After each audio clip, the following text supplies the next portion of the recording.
The tubing installation is usually completed by the plumber, but before you begin, it is important to be prepared and organized with the proper tools. Please make sure you have our installation kit before you begin. This kit contains many of the components you will need for a successful install. The first and most important item is the tubing layout plans. This shows you zones, loop lengths, bury points, and manifold locations. Everything you need to know. Follow this layout carefully. The panel installation kit contains 3 types of templates necessary for creating custom grooves. One for a toilet flange and other bump outs, one for straights, and one for 180-degree turns. We also provide you with the correct router bit and template guide to ensure custom routes are made properly.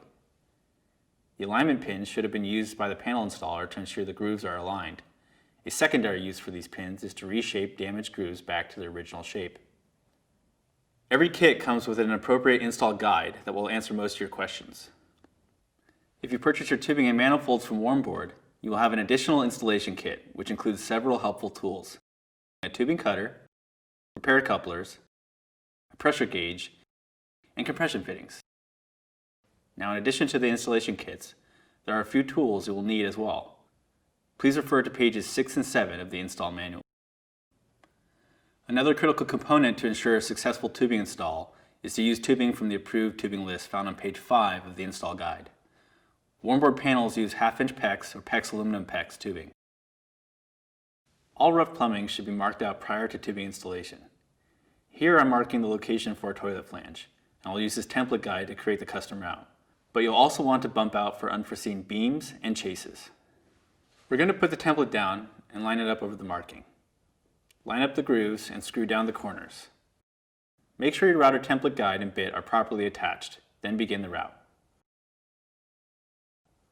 Once the route is complete, remove the template and use a grinder to clean up the edges.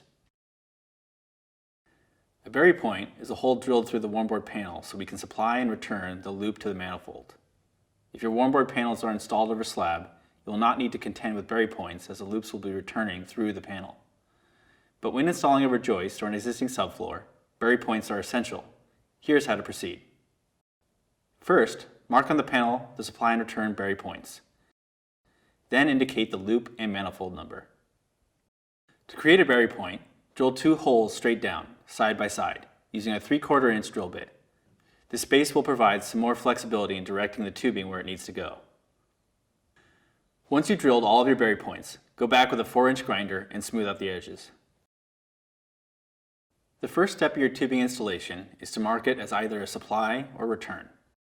The end of this tubing is going to connect to the manifold, so we'll need to measure an adequate distance on the tube to ensure it covers enough distance from the bury point back to the manifold location.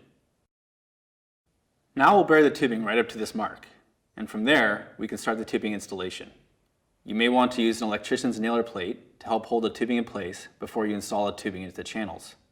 Our updated panel design, however, means you should require very few of these on your typical job site. The best way to uncoil the tubing is to use a tubing uncoiler, and the best way to secure the tubing in the channel is with a rubber mallet. As one uncoils the tubing, another knocks it into place. Just start from one end and follow in a serpentine pattern. At the end of the loop, you're going to want to cut off excess tubing, but be sure to allow sufficient length to reach back to the manifold location. When the tubing installation is complete, double check to make sure all your tubing is flush with the top of the floor. With the tubing now installed, you may want to protect the panels from damage, perhaps with a masonite or a Luan type product. We're underneath the Warmboard panels now, and you can see the tubing leaders coming down through the bury point. On a side note, we've marked the tubing channels on the underside of the panels so you won't risk puncturing the tubing from below. Now we're going to guide the tubing along the joist bay and back up into the manifold. Here's a typical manifold that you install into a wall cavity. It is indicated here in the plan set.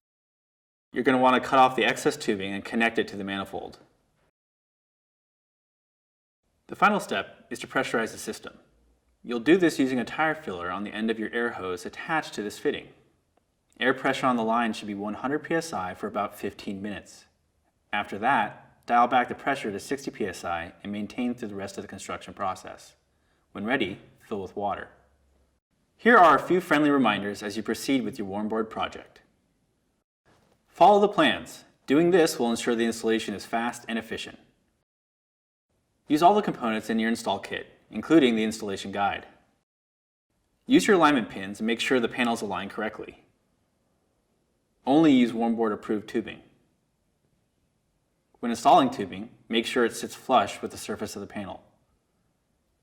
Pressure test the system to check for leaks before installing the finished flooring. And if you have any questions, don't hesitate to give us a call. We're happy to help should any situation arise. And thank you for choosing Warmboard.